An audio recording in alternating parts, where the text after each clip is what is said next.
Hi, my name is Senthil. Welcome to our channel English பேச ஆசையா. இன்னைக்கு இந்த வீடியோவில் ஒரு சூப்பரான டாபிக் தான் நான் உங்களுக்கு சொல்லிக் கொடுக்க போறேன். ஸோ அதுக்கு முன்னாடி நம்ம சேனலை சப்ஸ்கிரைப் பண்ணாதவங்க சப்ஸ்கிரைப் பண்ணிக்கோங்க. பக்கத்துல இருக்க பெல் ஐக்கானை கிளிக் பண்ணி வச்சுக்கோங்க. Let's get started.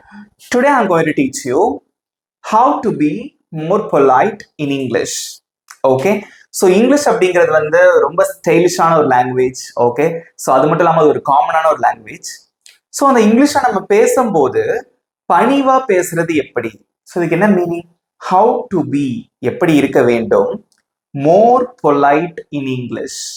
So English பேசும்போது பணிவாக பேசுவது எப்படி? ஸோ ஒரு விஷயத்த வந்து நம்ம கேட்குறோம்னு வச்சுக்கோங்களேன். எனக்கு ஒரு தண்ணி வேணும், இல்லை எனக்கு ஒரு கேக் வேணும் அப்படின்னு நம்ம கேட்குறோம்னா, ஸோ டக்குன்னு மூஞ்சில் அடிச்ச மாதிரி நம்ம வந்து கேட்கக்கூடாது. ஸோ அதை பணிவா நம்ம கேட்கறது எப்படி? ஓகே, ஸோ நமக்கு தோன்ற விஷயங்களை பணிவா சொல்றது எப்படி அப்படிங்கிறத பத்தி தான் நான் உங்களுக்கு டீட்டெயிலா எக்ஸ்பிளைன் பண்ண போறேன். ஓகே, ஸோ இது வந்து ரொம்ப ரொம்ப இம்பார்ட்டன்டான வீடியோ. உங்களுக்கு இதுல டெஸ்ட்டும் இருக்கு. Okay, so if you want to learn English, if you want to speak English more politely, so just you have to watch this video till the end. Don't skip the video. Okay, so இங்க இருக்கிறது வந்து normal sentence. இது வந்து question. So காமனா நம்ம அதிகமான இடத்துல பயன்படுத்தக்கூடிய சென்டென்சஸ் தான் இதெல்லாம். ஓகேவா? இங்க பாருங்க, ஐ வாண்ட் அப்படிங்கிற அந்த வார்த்தை நம்ம அடிக்கடி பயன்படுத்துவோம். எனக்கு கொஞ்சம் காஃபி வேணும், ஐ வாண்ட் சம் காஃபி. எனக்கு கொஞ்சம் டீ வேணும், I want some tea. Okay, so நான் உன்னை பார்க்க விரும்புறேன், I want to meet you. Okay, so இங்க வந்து நான் ஒரு சென்டென்ஸ் எழுதுறேன், I want to meet you. நான் உன்னை சந்திக்க விரும்புகிறேன். இது எல்லாருக்கும் தெரிஞ்ச ஒரு சென்டென்ஸ். ஓகே, நீங்க பயன்படுத்திருப்பீங்களா இல்லையா? எல்லாருமே பயன்படுத்திருப்போம். I want to meet you. Okay, so இது வந்து ஒரு டைரக்டான ஒரு சென்டென்ஸ். இது ஒரு பொலைட்டா இருக்காது. ஓகே, அது மட்டும் இல்லாம நம்ம கொஞ்சம் அஃபெக்ஷனேட்டா பேசணும், இல்லை நம்ம வந்து கொஞ்சம் க்ளோஸா பேசுறோம், இல்லை பணிவா பேசுறோம் அப்படின்னா அந்த மாதிரி இருக்காது. ஐ வாண்ட் டு மீட் யூ நார்மலா இருக்கு பாத்தீங்களா? ஸோ இதை கொஞ்சம் பொலைட்டா மாத்தணும், பணிவா சொல்லணும் அப்படின்னா அதுக்கு தான் நம்ம இந்த வுட் லைக் அப்படிங்கிற இந்த ஒரு குட்டி ஃப்ரேஸை நம்ம வந்து யூஸ் பண்றோம். ஓகே, ஸோ இந்த வாண்ட்டுக்கு பதிலா இந்த வுட் லைக் போட்டு சொல்லும் போது இன்னும் அழகா இருக்கும். எப்படி சொல்லலாம் அப்படின்னா, ஐ would like to meet you. இந்த வாண்ட்டுக்கு பதிலா நம்ம வுட் லைக் யூஸ் பண்றோம். Okay, I would like to meet you.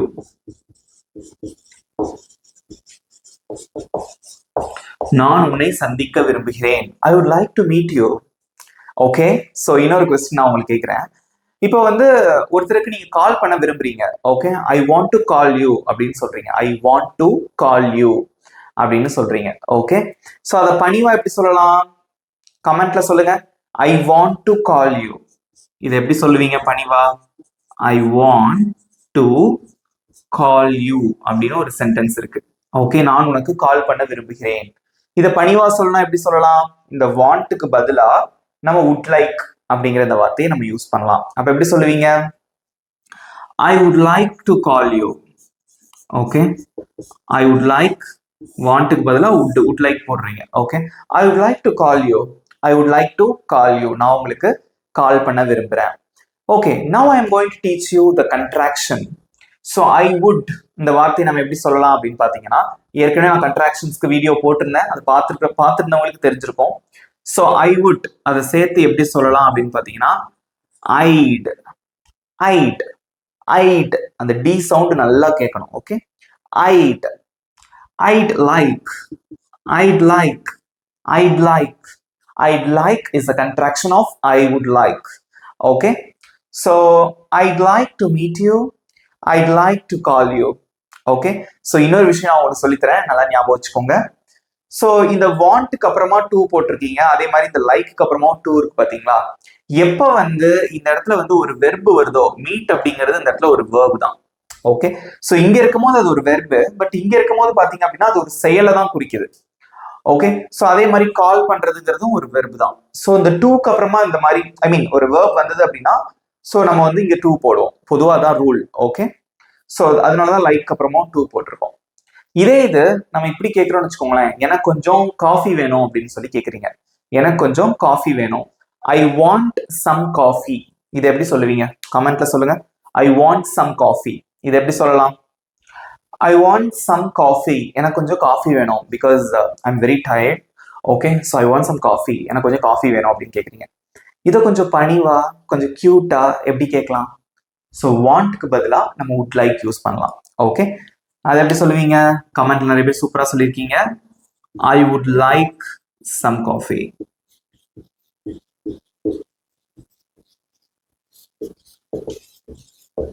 I would like some coffee அல்லது ஐட் லைக் சம் காஃபி, எனக்கு கொஞ்சம் காஃபி வேணும்.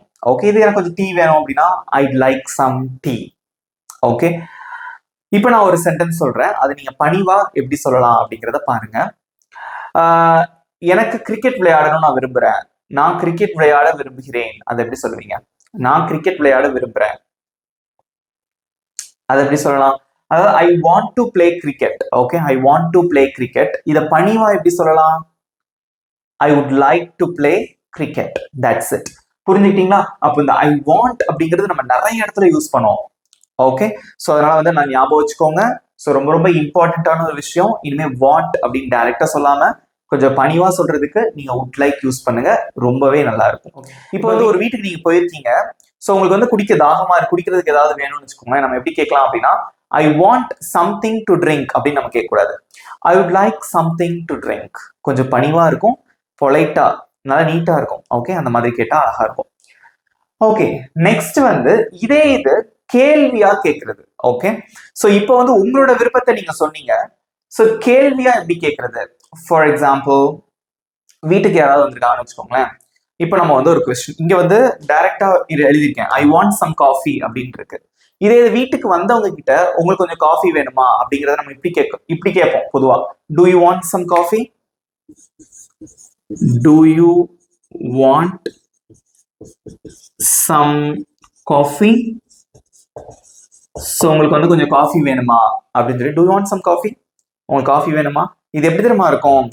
இந்த வாண்ட்ங்கிற வார்த்தை அழகான வார்த்தை தான், நான் இல்லைன்னு சொல்ல விரும்பல. பட் எப்படி இருக்கும் தெரியுமா? இப்போ யாருக்காவது நீங்க வந்து நம்ம கடன் கொடுத்துருக்கோம்னு வச்சுக்கோங்களேன், I want my money back, எனக்கு திரும்ப என் பணம் வேணும், எனக்கு வந்தே ஆகணும் அப்படின்னு சொல்லுவோம் பார்த்தீங்களா? ஒரு ஸ்ட்ரிக்டான ஒரு வார்த்தை மாதிரி இருக்கும். Okay, so instead of using this word want, you can use would like. Okay, so do you want some காஃபின்னு கேட்கறதுக்கு பதிலா நம்ம எப்படி கேட்கலாம் அப்படின்னா would you like. Okay, would you like some coffee? would you like some coffee? உங்களுக்கு கொஞ்சம் coffee வேணுமா? தாராளமா கேட்கலாம், சூப்பரா இருக்கும். ஓகே, ஸோ இதே சென்டென்ஸ் நம்ம எப்படி கேட்கலாம் அப்படின்னு பார்த்தீங்கன்னா would you like some coffee? So this sentence is a very polite sentence. Okay, ரொம்ப ரொம்ப பொலைட்டான ஒரு sentence. would you like some coffee? would you like some tea? Okay, நீங்க அவனை பார்க்க விரும்புறீங்களா, நீங்க அவனை பார்க்கறதுக்கு விரும்புறீங்களா, அதை எப்படி பணிவா கேட்கலாம்? கமெண்ட்ல சொல்லுங்க. நீங்க அவனை சந்திக்க விரும்புவீர்களா? would you like to meet him? would you like to meet him? நீங்க அவனை சந்திக்க விரும்புகிறீங்களா? ஸோ இதே இது வீட்டுக்கு யாராவது வந்திருக்காங்கன்னு வச்சுக்கோங்களேன், உங்களுக்கு குடிக்கிறதுக்கு ஏதாவது வேணுமா, தண்ணீர், ஜூஸ் அந்த மாதிரி ஏதாவது உங்களுக்கு குடிக்கிறதுக்கு ஏதாவது வேணுமா, அதை எப்படி கேட்கலாம்? ரொம்ப simple. would you like something to drink? something to drink. would you like something to drink? அதை எப்படி கேட்கணும்னா அழகா கேட்கணும். would you like something to drink? உங்களுக்கு குடிக்கிறதுக்கு ஏதாவது வேணுமா? would you like some coffee? would you like some tea? would you like some juice? would you like something to eat? உங்களுக்கு சாப்பிட்றதுக்கு ஏதாவது வேணுமா? would you like something to eat? அந்த மாதிரி நீங்க கேட்கலாம். ஸோ ரொம்ப ரொம்ப அழகான வார்த்தைகள், அதுவும் இந்த வுட் லைக் அப்படிங்கிற வார்த்தை அழகான வார்த்தை. ஸோ இது வந்து நமக்கு தேவையானதை கேட்கறது, இது மற்றவங்களோட விருப்பத்தை நீங்க வந்து தெரிஞ்சுக்கிறதுக்கு, மற்றவங்களுக்கு ஒரு விஷயத்த ஆஃபர் பண்றதுக்கு. ஓகே, ஒரு பெரிய பீட்சா ஒன்று இருக்கு, நீங்க கடையில ஆர்டர் பண்ணி ஒரு பெரிய பீட்சா வாங்கியிருக்கீங்க சாப்பிட்றதுக்கு. அது யாராவது வீட்டுக்கு வந்திருக்காங்க, நீங்க வந்து கேட்குறீங்க would you like a large pizza? உனக்கு வந்து பெரிய பீட்சா வேணுமா? would you like a large pizza? would you like some cookie? உங்களுக்கு கையில வந்து குக்கீஸ், பிஸ்கட் வச்சுக்கீங்கன்னு வச்சுக்கோங்களேன், would you like some cookies அப்படின்னு நீங்க வந்து கேட்கலாம். அல்லது வந்து would you like some cake? Cake இருக்கு, would you like some cake? உங்களுக்கு கேக் வேணுமா அப்படின்னு கேட்கலாம். ஓகே, ஸோ மற்றவங்களுக்கு ஒரு விஷயத்தை நீங்க ஆஃபர் பண்றதுக்கு நீங்க would you like நீங்க யூஸ் பண்ணலாம். ஓகே, ஸோ இதே மாதிரி இன்னும் 2 விஷயங்கள் இருக்கு, அதுவும் நான் உங்களுக்கு சொல்லித்தரேன். அதுக்கப்புறம் வந்து நம்ம ப்ராக்டிஸ் பண்ண போறோம். ஓகே, ஸோ நெக்ஸ்ட் வந்து ஒரு சென்டென்ஸ் ஐ கேன். இது வந்து பொதுவா நம்ம சொல்லக்கூடிய ஒரு சென்டென்ஸ். ஓகே, ஐ கேன் அப்படின்னா என்னால முடியும் அப்படின்னு அர்த்தம். ஸோ ஐ குட் அப்படின்னா அதோட பாஸ்ட் நம்ம வந்து படிச்சிருப்போம் இதுக்கு முன்னாடி. ஐ குட்னா என்னால முடிந்தது அப்படின்னு படிச்சிருப்போம். பட் அதுவும் ஒரு அர்த்தம் தான், அதுக்கு இன்னொரு அர்த்தமும் இருக்கு. என்னன்னா பணிவா பேசுறதுக்காகவும் நம்ம ஐ குட் அப்படிங்கிற அந்த சென்டென்ஸை நம்ம யூஸ் பண்ணுவோம். ஃபார் எக்ஸாம்பிள், ஐ கேன், என்னால உங்களுக்கு உதவ முடியும். ஐ can help you. I can help you. Okay, I can help you. இதுக்கு என்ன அர்த்தம்னா என்னால உங்களுக்கு உதவ முடியும். ஸோ இந்த கேனுக்கு பதிலா இந்த சென்டென்ஸை இன்னும் கொஞ்சம் பொலைட் ஆக்குறதுக்கு நம்ம என்ன யூஸ் பண்ணலாம் அப்படின்னு பார்த்தீங்கன்னா குட் யூஸ் பண்ணலாம். Okay, I could help you. I could help you. Don't worry, I could help you. நான் உங்களுக்கு உதவ முடியும். ஓகே, ஸோ நெக்ஸ்ட் வந்து இன்னொரு சென்டென்ஸ் சொல்றேன் நான் உங்களுக்கு. I can meet you. I can, நான் ஒரு சென்டென்ஸ் இங்க எழுதி போடுறேங்க பாருங்க. I can meet you at 5 PM. I can meet you at 5 PM. என்னால வந்து ஒரு 5 மணிக்கு சந்திக்க முடியும் அப்படின்னு சொல்றீங்க. இந்த சென்டென்ஸை இன்னும் கொஞ்சம் பொலைட் ஆக்குறதுக்கு என்ன பண்ணலாம்? கமெண்ட்ல சொல்லுங்க. I can meet you at 5 PM. 5 மணிக்கு என்னால உன்னை சந்திக்க முடியும். இது இன்னும் கொஞ்சம் பொலைட் ஆக்குறதுக்கு நம்ம என்ன பண்ணலாம்? குட். நிறைய பேர் சூப்பர் ஆன்சர் பண்ணிட்டு வரீங்க. ஸோ கேனுக்கு பதிலா இந்த இடத்துல நம்ம குட் யூஸ் பண்ணலாம். Okay, I could meet you at 5 PM. I could meet you at 5 PM. அந்த கேன் சொல்றதுக்கும் இந்த குட் சொல்றதுக்கும் எவ்வளவு வித்தியாசம் இருக்கு பாத்தீங்களா? ஸோ குட் அப்படிங்கிறதுக்கு வந்து நிறைய அர்த்தங்கள் இருக்கு. அதுல இன்னும் ஒரு முக்கியமான அர்த்தம் என்னன்னா பொலைட்டா பேசுறதுக்காக நம்ம பயன்படுத்துவோம். Okay, I could meet you at 5 PM. Okay, என்னால உன்னை பிக்கப் பண்ண முடியும். இப்போ யாராவது உங்களை பிக்கப் பண்றதுக்கு வர சொல்றாங்க, என்ன வந்து கொஞ்சம் பிக்கப் பண்ணிட்டு போறீங்களா வீட்டுக்கு அப்படின்னு சொல்லி கேட்கறாங்க. Yes, I could pick you up. என்னால வந்து உன்னை பிக்கப் பண்ண முடியும். ஸோ இந்த மாதிரி பணிவா சொல்றதுக்கு நம்ம என்ன யூஸ் பண்ணலாம்? இந்த குட் அப்படிங்கிற வார்த்தையை நம்ம வந்து பயன்படுத்தலாம். நெக்ஸ்ட் வந்து இதே தான் அப்படியே குவெஸ்டனா கேட்கறது. கேன் யூ, உங்களால பண்ண முடியுமா? அடிக்கடி நம்ம கேட்போம். உங்களால எனக்கு உதவ முடியுமா? Okay, so I can help யூனா உதவ முடியும், என்னால உங்களுக்கு உதவ முடியும்னு அர்த்தம். ஸோ ஒருத்தர் வந்து ஹெல்ப் கேட்குறீங்க, உங்களால எனக்கு உதவ முடியுமா? அதை நம்ம எப்படி கேட்போம் அப்படின்னா can you help me. Okay, can you help me. So இது எப்படி இருக்கும் அப்படின்னு பார்த்தீங்கன்னா பொலைட்டா இருக்காது, அந்த அளவுக்கு ரொம்ப பொலைட்டா இருக்காது. பட் இதே கேள்வியை if you want to ask the same question politely, அதை எப்படி நம்ம கேட்கணும் அப்படின்னா அதுக்கு நம்ம குட் யூஸ் பண்ணணும். கேன் யூக்கு பதிலா நம்ம குட் யூ அப்படின்னு கேட்கலாம். கமெண்ட்ல சொல்லுங்க பார்க்கலாம். ஸோ கேனுக்கு பதிலா நம்ம என்ன யூஸ் பண்ணலாம்? குட் யூஸ் பண்ணலாம். So good you help me, could you help me. நீங்க எனக்கு உதவ முடியுமா? பணிவா கேட்கறது. ஓகே, ரிக்வெஸ்டா கேட்கறது. Good you help me. Okay, so நீங்க எனக்கு கால் பண்ண முடியுமா? நீங்க எனக்கு கால் பண்ண முடியுமா? அந்த சென்டென்ஸ் வந்து நம்ம பொதுவாக எப்படி கேட்போம் அப்படின்னா can you call me. Okay, can you call me. So இப்படி கேட்டாலும் தப்பு கிடையாது. பட் பொலைட்டா எப்படி கேட்கறது அப்படிங்கிறத நம்ம பார்த்துட்டு இருக்கோம். Can you help, can you call me, எனக்கு கால் பண்ண முடியுமா? இதை பணிவா எப்படி கேட்கலாம்? இந்த கேனுக்கு பதிலா நம்ம குட் யூஸ் பண்ணோம், அவ்வளவுதான். Good you call me, could you call me. Okay, that's it. ஈஸியா இருக்கா? ஸோ அதே மாதிரி நீங்க என் கூட வர முடியுமா, நீங்க என் கூட வர முடியுமாங்கிறத பணிவா எப்படி கேட்பீங்க? கமெண்ட்ல சொல்லுங்க. நீங்க என் கூட வர முடியுமா அப்படிங்கிறத பணிவா எப்படி கேட்கலாம்?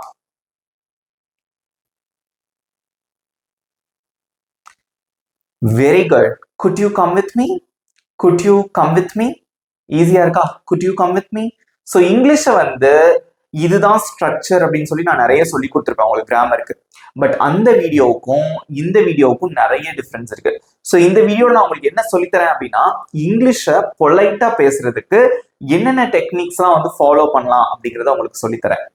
ஈஸியா இருக்கா? ஸோ கேன் யூ அப்படிங்கிறதுக்கு பதிலா குட் யூ நம்ம யூஸ் பண்ணலாம். ஸோ கேன் யூங்கிற அந்த வார்த்தை நம்ம பொதுவாக நம்ம எங்க பயன்படுத்துவோம் அப்படின்னு பாத்தீங்கன்னா ஒரு விஷயம் உங்களுக்கு தேவைப்படுது, அதை நம்ம கேட்கும் போது தான் நம்ம கேன் யூஸ் பண்ணுவோம். Can you help me. Okay, so can you call me, can you send me the report.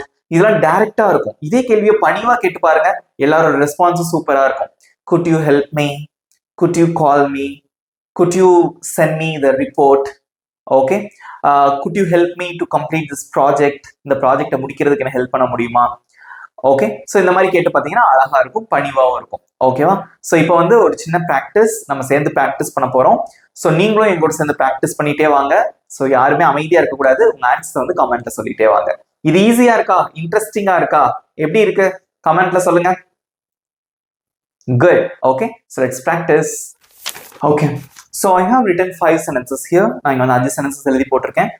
So இங்க எல்லா கொஸ்டின்ஸுமே வந்து கரெக்டான கொஸ்டின்ஸ் தான். பட் இதே கேள்விகளை எப்படி பணிவா கேட்கறது, பொலைட்டா கேட்கறது அப்படிங்கிறத நம்ம வந்து பார்க்க போறோம். ஸோ நான் ஒவ்வொன்றா வந்து எக்ஸ்பிளைன் பண்ணி ஆன்சர் பண்ணிட்டே வருவேன். நீங்களும் வந்து ஆன்சர் தெரிஞ்சவங்க கமெண்ட்ல கடகடன்னு உங்க ஆன்சர் சொல்லிட்டே வாங்க. Practice is very important to speak English. Okay, first sentence. Do you want some help? Do you want some help? உனக்கு கொஞ்சம் ஹெல்ப் வேணுமா? Do you want some help? உங்களுக்கு கொஞ்சம் ஹெல்ப் வேணுமா அப்படின்னு சொல்லி கேக்குறீங்க. ஸோ இதை பணிவா எப்படி கேட்கலாம்? இங்க பாருங்க. ஸோ டு யூ வாண்ட் அப்படின்னு இருக்கு. ஸோ இதுக்கு பதிலாக எப்படி கேட்கலாம்? would you like? Okay, so would you like some help?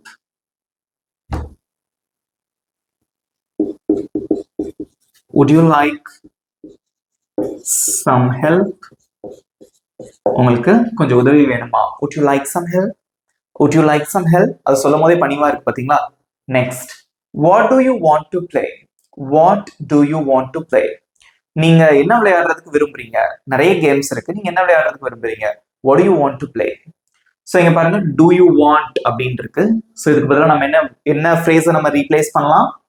would you like. அவ்வளவுதான். அது எப்படி சொல்லுவீங்க நீங்க? what would you like to play?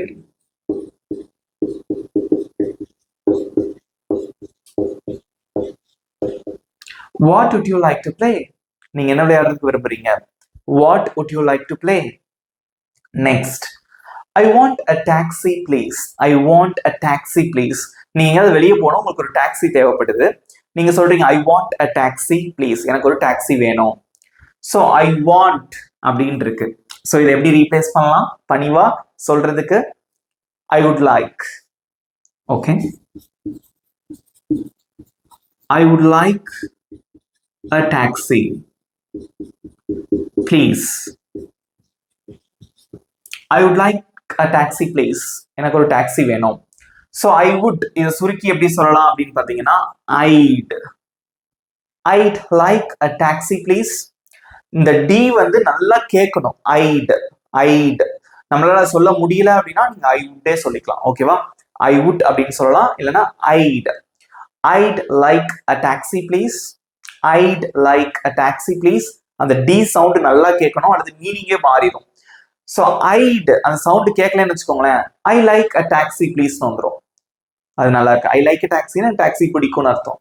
Okay, I'd like a taxi please. Next, can you repeat that please? Can you repeat that please? திரும்ப நீங்க அதை சொல்ல முடியுமா, ரிப்பீட் பண்ண முடியுமா அப்படின்னு அர்த்தம். Can you repeat that please? இதை பணிவா எப்படி கேட்கலாம்? ஸோ can you அப்படின்னு வந்திருக்கு, இதை எப்படி ரீப்ளேஸ் பண்ணலாம்? could you. Okay, could you repeat that please? could you repeat that please? திரும்ப நீங்க அதை சொல்ல முடியுமா? could you repeat that please? next, do you want something to eat? உங்களுக்கு சாப்பிட்றதுக்கு ஏதாவது வேணுமா? do you want something to eat? அதே கேள்விய பணிவா எப்படி கேட்கலாம்?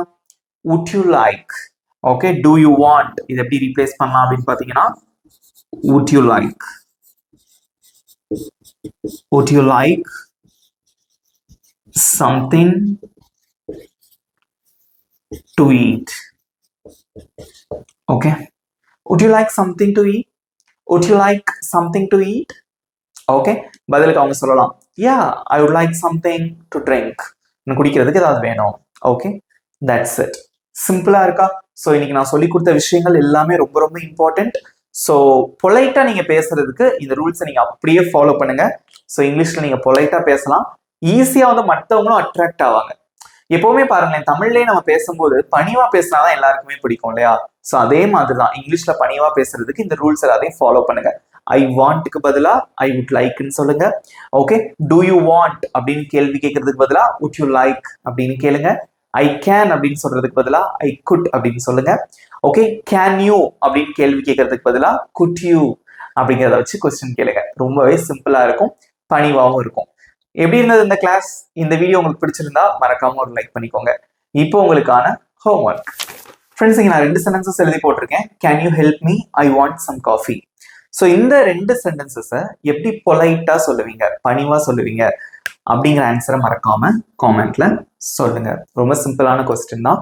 ஓகே, இந்த வீடியோ எப்படி இருந்தது அப்படிங்கிற ஃபீட்பேக்கையும் மறக்காம கமெண்ட்ல சொல்லுங்க. உங்க நண்பர்களுக்கும் ஷேர் பண்ணுங்க, அவங்களுக்குமே ரொம்பவே யூஸ்ஃபுல்லா இருக்கும். ஓகே, ஸோ இங்கிலீஷ் சூப்பரா பேசுறதுக்கு என்ன பண்ணணும்? ப்ராக்டிஸ் பண்ணணும். இன்னைக்கு நம்ம சொல்லிக் கொடுத்த விஷயங்கள் எல்லாம் மனசுல பதிய வச்சுக்கோங்க. இதை யூஸ் பண்ணி நீங்க பேசும்போது பேசி ப்ராக்டிஸ் பண்ணுங்க. நிச்சயமா உங்களால இங்கிலீஷ் சூப்பரா பேச முடியும். ஓகே, நம்ம சேனல் சப்ஸ்கிரைப் பண்ணாதவங்க சப்ஸ்கிரைப் பண்ணிக்கோங்க. பக்கத்துல இருக்க பெல் ஐக்கானையும் கிளிக் பண்ணி வச்சுக்கோங்க. இதே மாதிரி ஒரு சூப்பரான டாபிக்கோட நெக்ஸ்ட் வீடியோ நான் உங்களை மீட் பண்றேன். Bye friends.